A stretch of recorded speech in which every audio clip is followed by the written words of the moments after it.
Genie Plus is no more. Lightning Lane Multipass and Lightning Lane Single Pass are the future. Today we're covering the massive changes to Lightning Lanes coming to Disney on July 24th, and everything we know so far.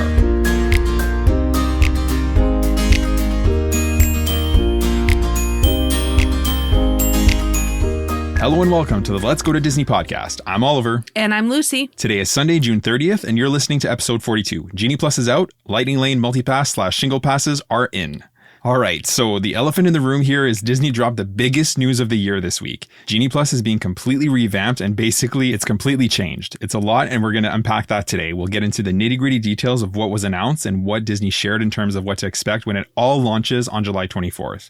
Before we dive into that, though, here's what's going on in the parks right now. Tiana's Bayou Adventure officially opened on Friday, June 28th. The 7 a.m. virtual queue filled up in seconds, and Genie Plus for Magic Kingdom and multiple parks also sold out at 7 a.m., and Lightning Lanes were booked up within seconds as well. Not surprising, given that it's the very, very first day. It will likely be popular, maybe not to that level, but very popular for the foreseeable future. Probably for the summer. 100%.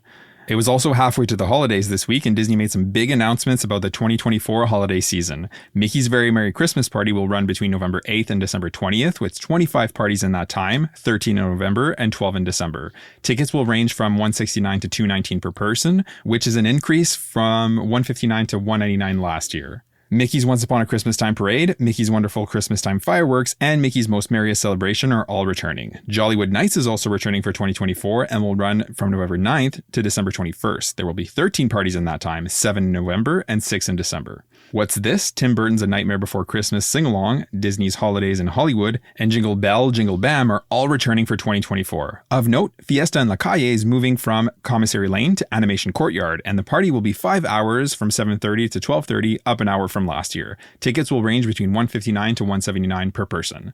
Tickets for both of these parties will go on sale on July 2nd for those with resort reservations that match up with those party dates, and all other guests will be able to book beginning on July 10th. Epcot's International Festival of the Holidays dates were also announced. It will run November 29th through December 30th. The holiday kitchens, the cookie stroll, candlelight processionals, and holiday storytellers are all returning as well. The parks, resorts, and Disney Springs will get the usual holiday treatment as they have in previous years. Disney dropped new discounts for the holiday season, so if you were on the fence about a holiday trip for 2024, now is the time to book it. You can save up to 30% on your room reservations most Sunday through Thursday nights, October 6th through November 21st, and most nights November 25th through December 25th. Plus, if you upgrade your room reservation to include non-discounted 4-day tickets or longer, you'll get park hopper benefits for free. This offer is available now on the Disney World website. And it looks like Rock and Roller Coaster will be reopening after its extended refurbishment almost a full month early. The Walt Disney World calendar shows that it will be operational tomorrow, July 1st. Great news if you have a trip in the coming weeks and weren't expecting to get to ride it this time around.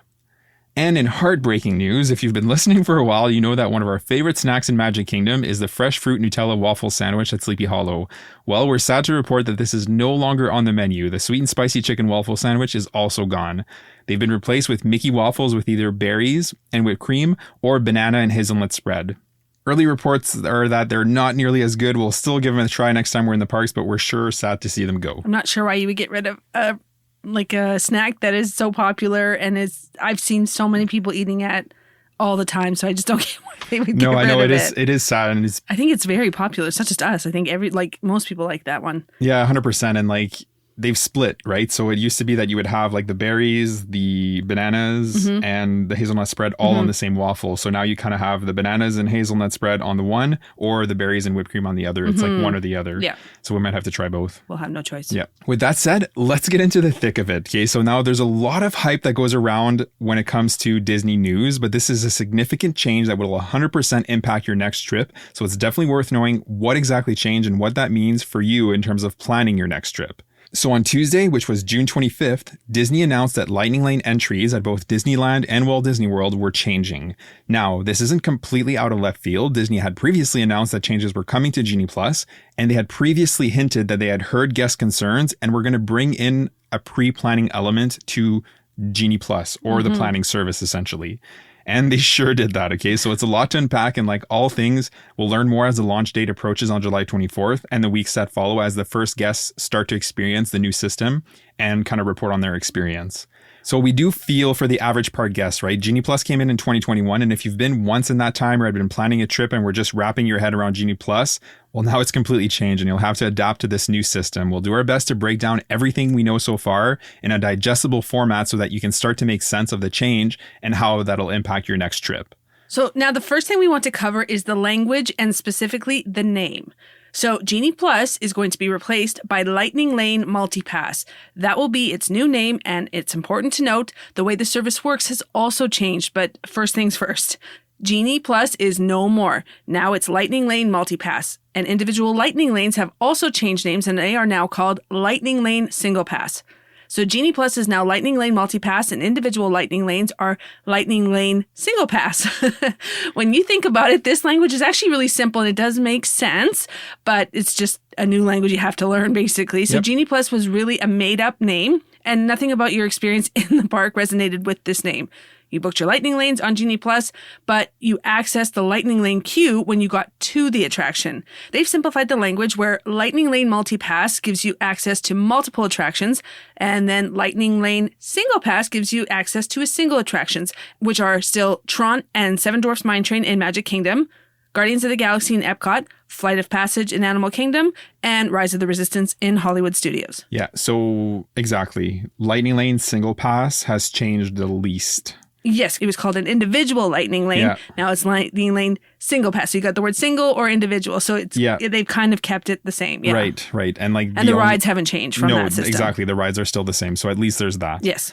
So these changes are hitting both coasts, so Disneyland and Disney World on July 24th. So just quickly on Disneyland before we dive into Disney World, it's actually not changing at all in Disneyland. The only thing that changes is the language, so the name. So Genie Plus becomes Lightning Lane Multipass and individual Lightning Lanes become Lightning Lane Single Pass.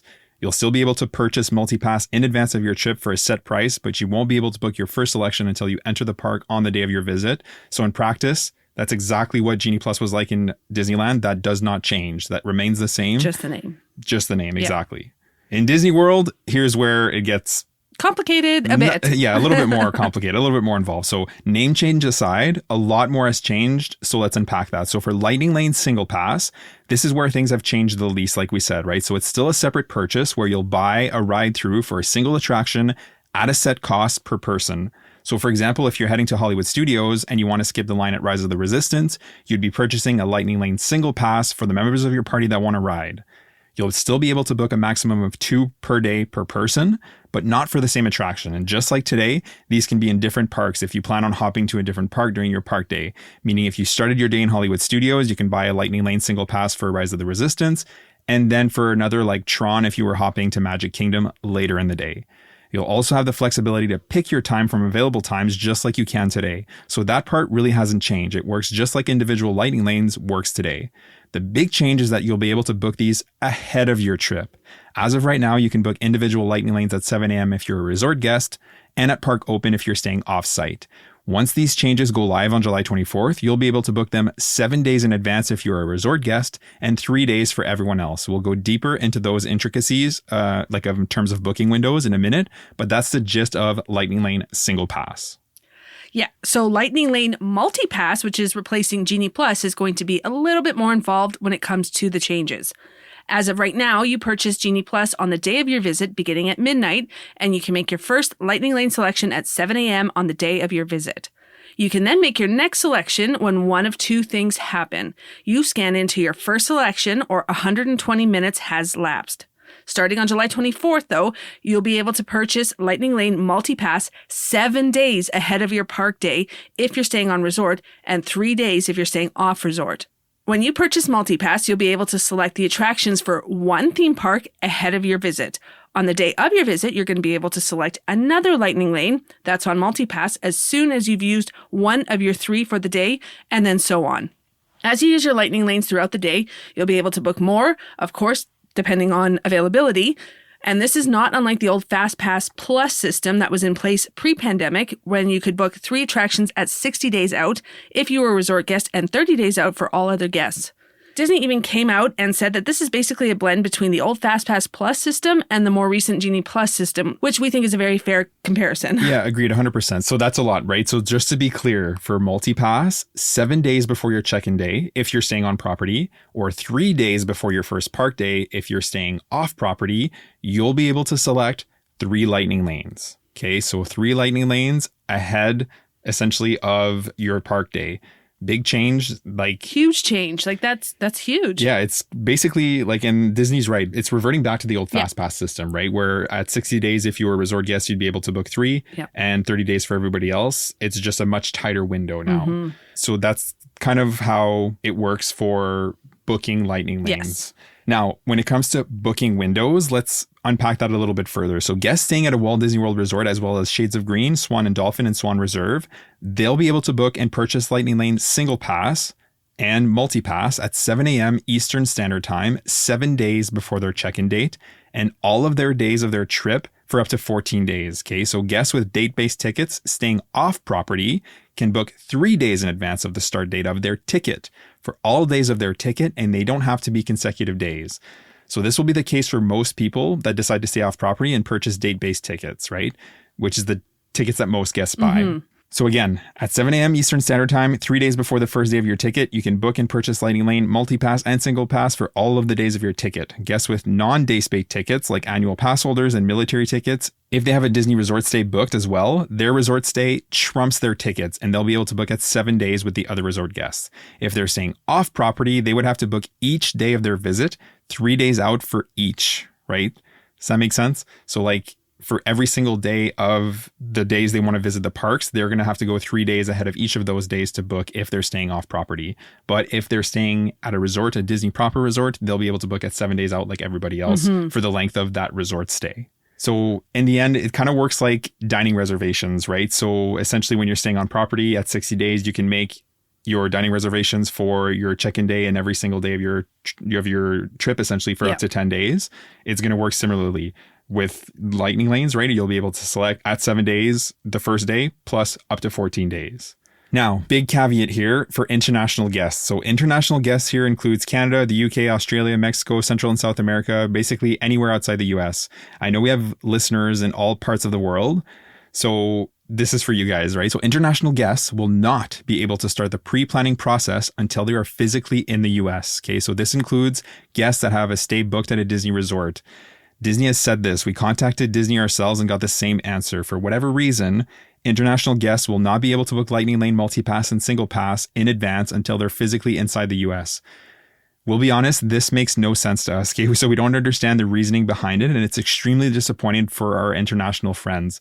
We're with you and we feel your pain. We've heard people say that it has to do with international laws and policies and the way the app is designed, but to us that just seems strange because you can buy tickets, book dining, where you have to pay advance like Cinderella's Royal Table. You can buy after events hours tickets and for tickets for parties like Mickey's Very Merry Christmas Party. When Genie Plus first rolled out and you could purchase it in advance, right, at $15 per day, like when it first launched, you could do that. You could buy with your tickets. And that wasn't a problem either. It certainly didn't seem to be. We just don't get it, right? We hope that this will change soon or at some point in the future, but it appears for now that this is the predicament. Now, as if all of this wasn't confusing enough, since the launch on Tuesday, international guests included Canadian guests as well. While news broke on Friday afternoon, which was the 28th, that Disney representatives had confirmed that Canadians would actually be able to book 7 days if staying on property and 3 days if staying off property from Canada. Essentially, they're included in the planning process. Reputable Disney news outlets are reporting this, so think Disney Food Blog, All Ears, Disney Tourist Blog, Walt Disney World Magazine, among many others. There have also been posts on social media from people who have heard this anecdotally from cast members and Plan Disney panelists. At this time, no official communication has come out directly from Disney, but this is promising. We had seen people on Facebook and other social kind of media outlets where people were discussing ways around this, like driving to the border if they were within driving distance, right, to book like 7 days before from like a US cell tower. So time will tell if this is all officially official, right? We're cautiously optimistic, but until Disney puts out official communications for Canadians, this is kind of what it is. And like actually before we recorded today, I went on the My Disney Experience app and I actually pulled up a chat with a cast member and I asked again. I said, basically, listen, news outlets, Plan Disney panelists, social media is buzzing that Canadians are included in the planning process. Like, has anything changed? Is the communication changing from Disney? And Disney maintains no, Canadians are not included. So it is so confusing. I just don't even understand what's really going on right now with this whole, are Canadians allowed to or not? Yeah, 100%. So it's just up in the air right now. And we don't want any of our, other Canadian guests or friends to have to do that either. And then beyond that, people coming from the UK, Australia, South America, Mexico, wherever you're coming from, this is a huge blow because you're spending, thousands and thousands of dollars to plan and execute your Disney vacation. And, if you're staying on property, even more so, and then you're not given that benefit, it's extremely disappointing. So it is. If that's you, we feel you, we get it. And we really hope that Disney's going to, one, change it for not just Canadian guests, but all guests, and that it's going to happen kind of sooner than later. For sure. And whenever we finally get the actual details, we will make sure on our socials. Yeah, we'll share. Absolutely, we'll share it on social media and we'll talk about it here. Yeah, hopefully next week. Absolutely. Yeah. So another big change is that the attractions are going to be tiers. So if you remember back in the Fast Pass Plus days, attractions were tiered, meaning when you booked at 60 or 30 days, you could only book a limited number of attractions per category. Genie Plus did away with this, and every attraction was fair game because everyone had the same starting line. It didn't matter if you were staying on-site, off-site, everyone had the same shot at the same attractions at 7 a.m. and for the rest of the day thereafter. Well, with Disney bringing back these advanced booking windows, they are also bringing back tiers. So Magic Kingdom, Hollywood Studios, and Epcot's attractions will be tiered between Tier 1 and Tier 2. Animal Kingdom's attraction will not be tiered. What this means is that in practice, when guests make their first 3 selections when their booking window opens, they're only going to be able to book 1 Tier 1 attraction and 2 Tier 2 attractions. You can also book 3 Tier 2 attractions, but the most desirable Lightning Lanes are going to obviously be on Tier 1, and you can bet that these will be the first to book, much like they do right now. Yeah, so again, this is very similar, but it's very similar to Fast Pass days, right? Where they have no choice to do this, and you said it best, like, this is because there's advanced booking windows, because as of right now with Genie Plus, it doesn't matter if you're staying off-site, on-site, does not matter. When you purchase Genie Plus, at midnight or whatever, sometime before 7 a.m., everybody has the same shot fair at game. this. Exactly. Yep. It's fair game at 7 a.m. Everybody is pushing for the same exact lightning lanes for the same times. So true. So the competition essentially is spread out evenly. Even. Yeah, exactly. That's the thing. Everybody's got a fair shot. But now with this multi-pass, it's not fair in the sense that there's advantages, right? So if you're staying on property, you can book at 7 days. Obviously, if you're kind of giving free reign to book the 3, you're going to book the best ones, right? Yeah. So if you're going to Magic Kingdom, you're likely going to pick Tiana's Bayou Adventure, Jungle Cruise, Peter Pan. But what's that going to leave for everybody else? So they have no choice but to do this to kind of make it a little bit more fair. So you get to pick 1 from Tier 1, 2 from Tier 2, or you could pick them all from Tier 2 if you really wanted. But again, those most coveted ones are going to be Tier 1. Absolutely. So you're going to want to at least to book 1. Yeah, absolutely. So by park, Magic Kingdom's Tier 1 attractions are going to be Tiana's Bayou Adventure, Peter Pan's Flight, Jungle Cruise, Space Mountain, and Big Thunder Mountain Railroad. Tier 2 attractions are Barnstormer, Buzz Lightyear Space Ranger Spin, Dumbo, Haunted Mansion, It's a Small World, Mad Tea Party, Magic Carpets of Aladdin, Winnie the Pooh, Mickey's PhilharMagic, Monsters Inc. Laugh Floor, Pirates of the Caribbean, Tomorrowland Speedway, and Under the Sea Journey of the Little Mermaid. Yeah, 100%. Hollywood Studios Tier 1 attractions, unsurprisingly, is Slinky Dog Dash, Mickey and Minnie's Runaway Railway, Millennium Falcon Smuggler's Run, and Rock and Roller Coaster. Although I will say it is surprising that my favorite ride is not a Tier 1. Yeah, so that's it for Tier 1. Okay, so Tier 2 is Alien Swirling Saucers, Beauty and the Beast Live on Stage, Disney Junior Play and Dance, Frozen Sing-Along, Indiana Jones Epic Stunt Spectacular, Muppet Vision 3D, Star Tours, and Tower of Terror. And then Toy Story Mania as well. So yeah, you're right. Tower of Terror could have easily been a Tier 1 attraction. They kept it in Tier 2, which I'm fine with. Yeah. I love Tower of Terror. So same. Yeah. Epcot's Tier 1 attractions are Remy's Ratatouille Adventure, Frozen Ever After, and Soarin'. Test Track is actually not on this list because it's closed right now for refurbishment. So we assume that's probably going to be a Tier 1 when it reopens because it's going to be brand new and everybody's going to want to ride it. Almost certainly. And as of today on Genie Plus, it's one of the most popular attractions. So absolutely. I think it's a safe bet that that's going to be Tier 1 when it reopens. Yeah, agreed. And then the Tier 2 attractions at Epcot are Disney and Pixar Short Film Festival, Journey into Imagination, Living with the Land, Mission Space, The Seas with Nemo and Friends, Spaceship Earth, and Turtle Talk with Crush. And like we said, Animal Kingdom's attractions are not tiered, so Flight of Passage will still be the Lightning Lane single pass, and the others will just be on the multi-pass. Yep, exactly. And like Lucy said earlier, Animal Kingdom, it's not tiered. So everything that's on Genie Plus There's not today. enough rides there, Yeah, I guess. exactly. Yeah. Everything that's on Genie Plus today at Animal Kingdom will be on multi-pass. There won't be tiers. You get to pick whatever you want. Yeah. And then Flight of Passage obviously is still the individual Lightning Lane over there. So obviously, if these weren't tiered, all of the most coveted Lightning Lanes would be booked by the time the 3-day window opens. This limits the amount of popular attractions that can be booked and gives the chance for more people to book one popular attraction. Most of the Tier 2 attractions are throwaways. And what I mean by that is that except for a select few, like Tower of Terror, for example, the others don't generate long waits, and you wouldn't really have to even prioritize or even book these at all using Genie Plus over the last few years. So at this point, it's unclear if there will be availability for the other Tier 1 attractions. Yeah, so I think this is going to be the biggest tell, is that how many Tier 1 attractions are going to be left for the 3-day booking windows, essentially for offsite guests. And then beyond that, when people are making their other selections on their day in the park, meaning you've already used one, now you're going to look, to book another one. Is there going to be any Tier 1 left? Like that's going to be... it'll be interesting. Like that'll be the thing is... If there is, I think people will be happy with this service. If like nothing's left, which is kind of how it was in FastPass days, I think people are going to be disappointed, upset, everything, right? Yeah. So again, we're cautiously optimistic here. So time will tell. Like again, once people have had a chance to use this and kind of give it a whirl and see how it works, boots on the ground in the parks, we'll have a better idea of how good or maybe not so good it is, essentially. Yeah. All right, so now let's get into how exactly are we going to book this? Okay, so Disney has shared a look at what the screen will look like when you book your Lightning Lane Multipass and Single Pass on the day that your booking window opens. So essentially, if you've used Genie Plus before, it certainly looks familiar in the sense that if you could work your way through that, you'll be able to work your way through this fairly intuitively. So based on what Disney has released so far, it's going to look something like this. On the day and time your booking window opens, so at 7 days at 7 a.m. Eastern Standard Time for resort guests and 7 a.m. at 3 days for everyone else, from the My Disney Experience app, you'll be able to select Lightning Lane Multipass and Single Pass for all of the days of your tickets for up to 14 days. Quick note here, Disney hasn't said what will happen for split stays. So what happens if you have a 7-night stay with 4 nights at Art of Animation and 3 nights at Animal Kingdom, for example? Well, if it's anything like advanced dining reservations, you would have to have essentially 2 booking windows, one at 7 days before your first reservation and then one at 7 days before your next vacation, not 7 days before your entire stay, which is kind of how it works for dining reservations. This is an assumption on our part based on the dining reservation system, but only time will tell on that front. With that said, when it comes to booking, from the images that were shared by Disney, it'll go something like this. So from the main screen, you'll select Purchase Lightning Lane, Multipass or Single Pass, depending on what you're starting with. So for Single Pass, you'll select the Lightning Lane Single Pass you'd like to purchase, if any, and then select if you want to purchase Multipass for that day. Once you do that, you'll be prompted to select 1 attraction from the Tier 1 options and 2 attractions from the Tier 2 options.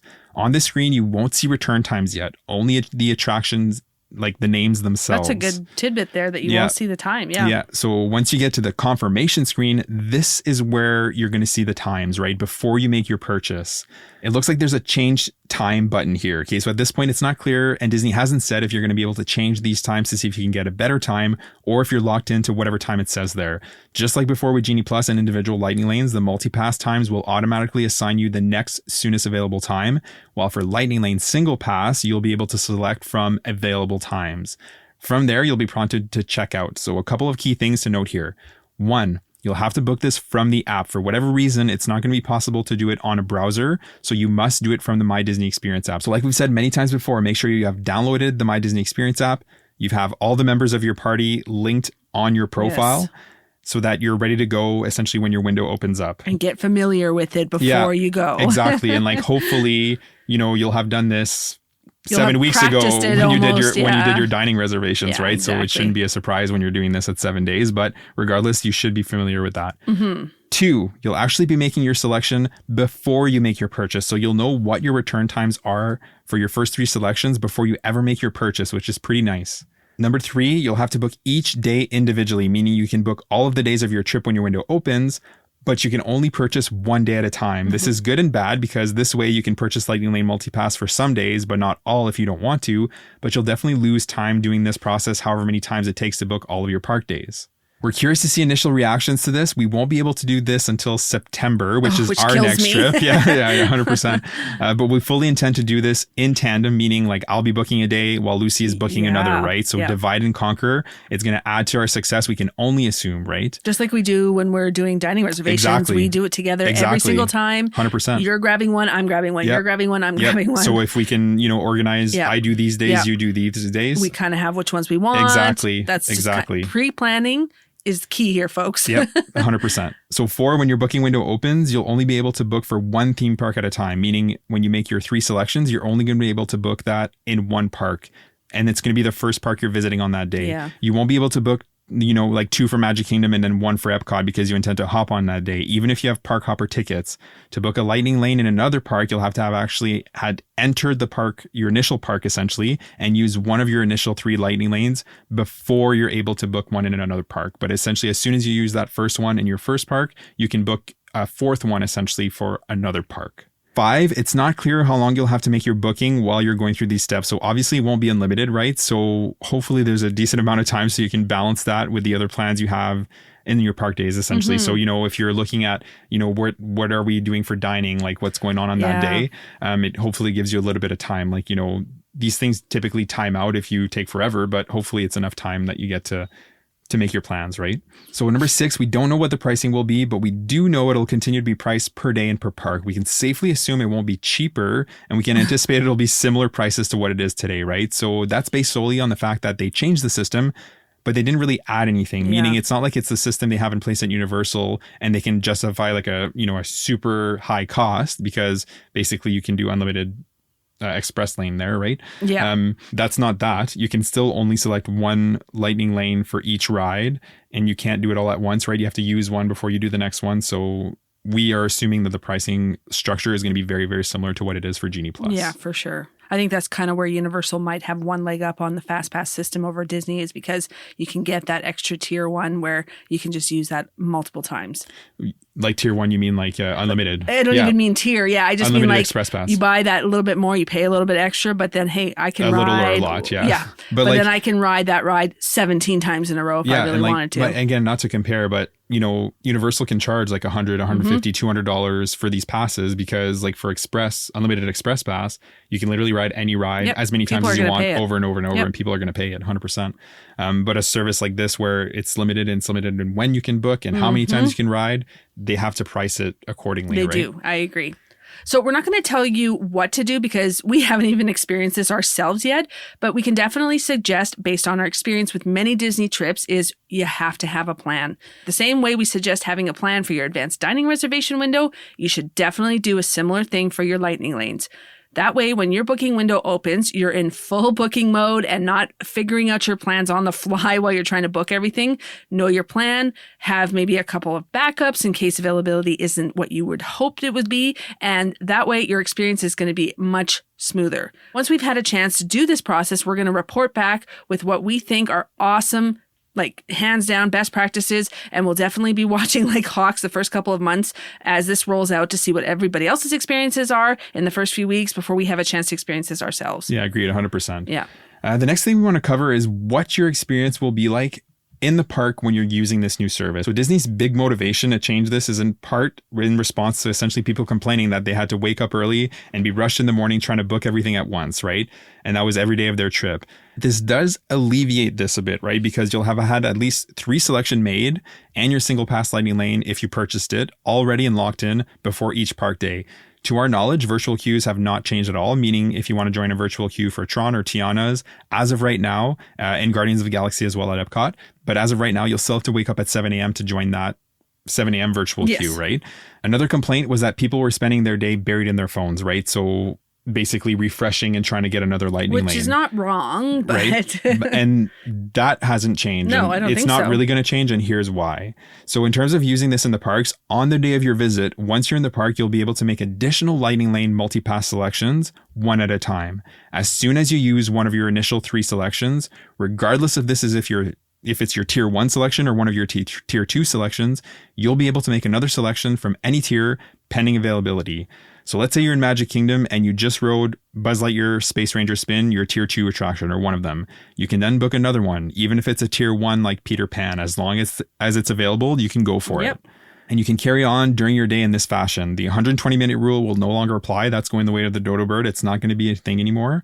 As soon as you use a lightning lane, you'll be able to book another one. So in theory, you could always be holding 3 lightning lanes throughout the day. Now, this seems like an upgrade, but I think we have to manage our expectations when it comes to like lived experience of what it will actually be like. Boots on the ground during your visit. Because of the booking window of 7 and 3 days, we think it's highly unlikely that the tier 1 attractions like Peter Pan, Jungle Cruise, and Big Thunder Mountain Railroad will have much availability, if at all, during the day. We don't want to be pessimistic, but a massive amount of people will have had access to book those lightning lanes for quite some time, right? So at this point, Disney hasn't said, so it's unclear if they're going to reserve lightning lanes to release on the day to improve guest experience on the actual day of your visit. Only time will tell there. So what we mean by that is that, at 7 days, a bunch of people will have booked those tier 1 attractions. At 3 days, a whole other bunch of people will have booked those tier 1 attractions. So once you start using your selections on your park day, will there be any tier 1 attractions left? We don't know.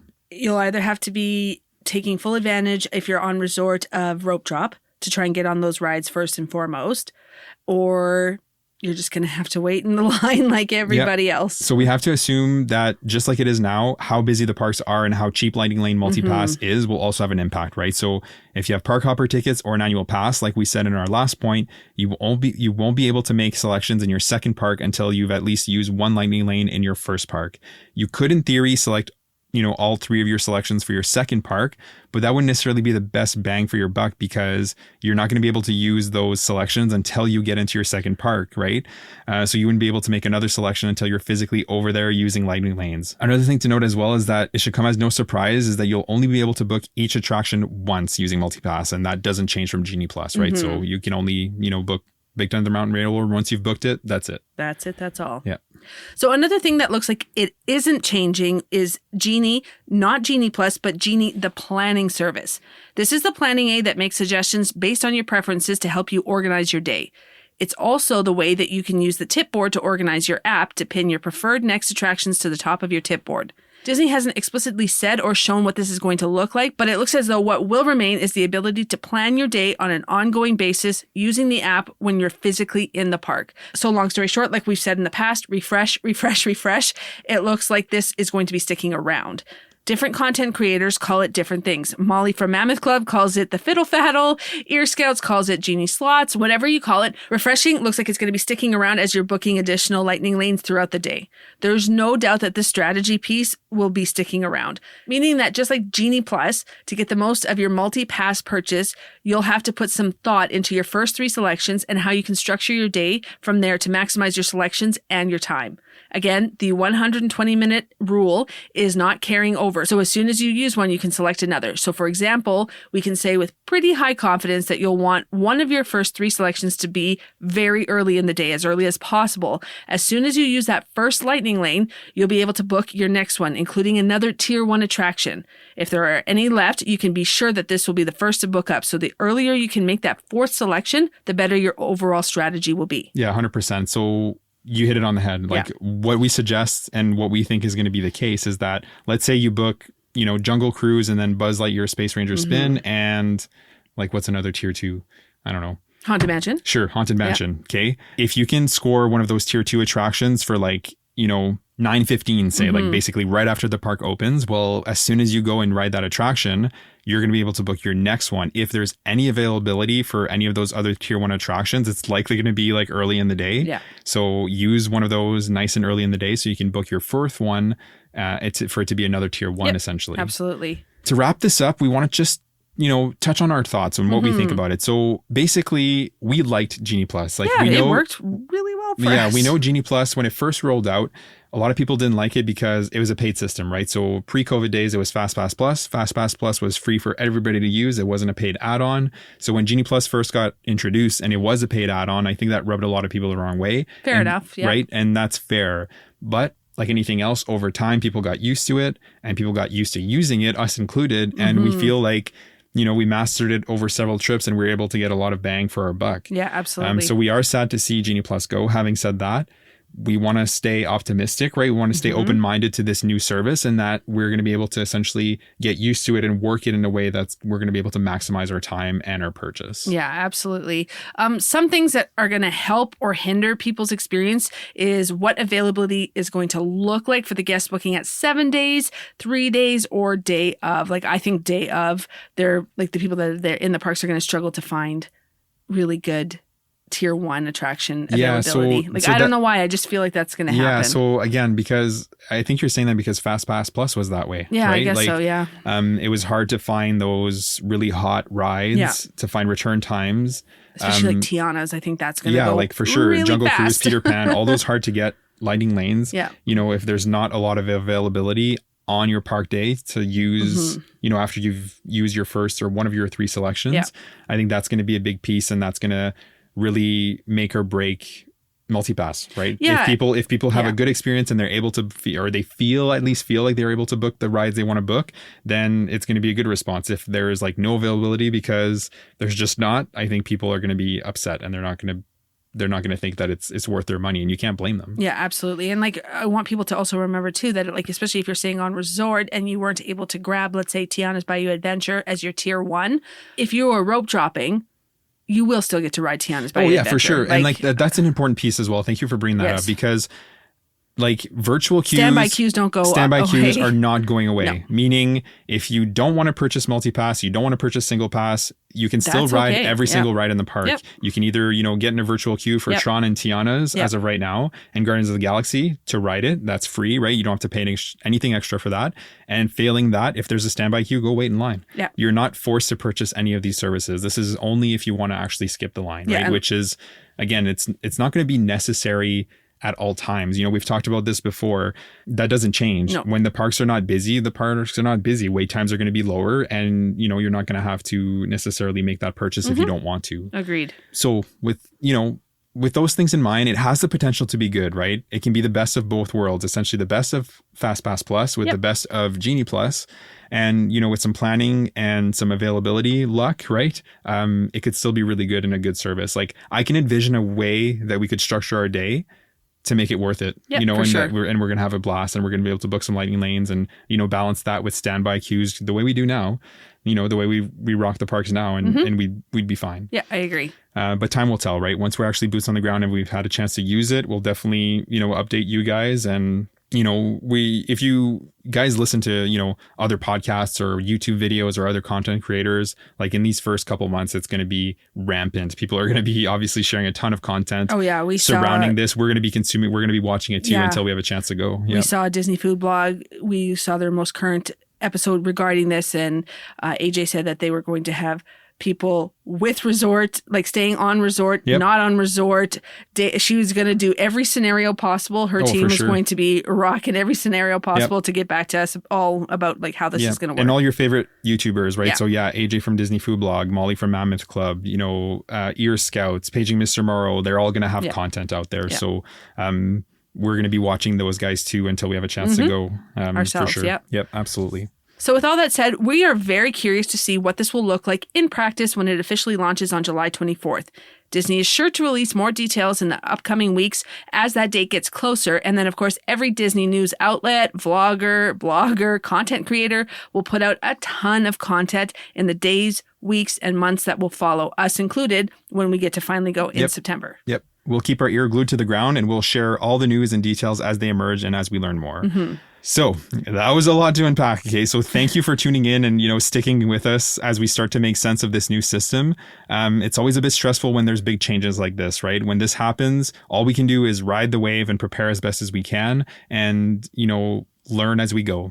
Make sure to subscribe so that you don't miss any Lightning Lane updates and news. Also, please take a moment to rate and review the podcast. This helps us reach more people so that we can help everybody have a great vacation. You can also find us on Instagram and TikTok at Let's Go.to Disney, as well as our Facebook page, Let's Go to Disney. Have a great day, and we'll see you real soon.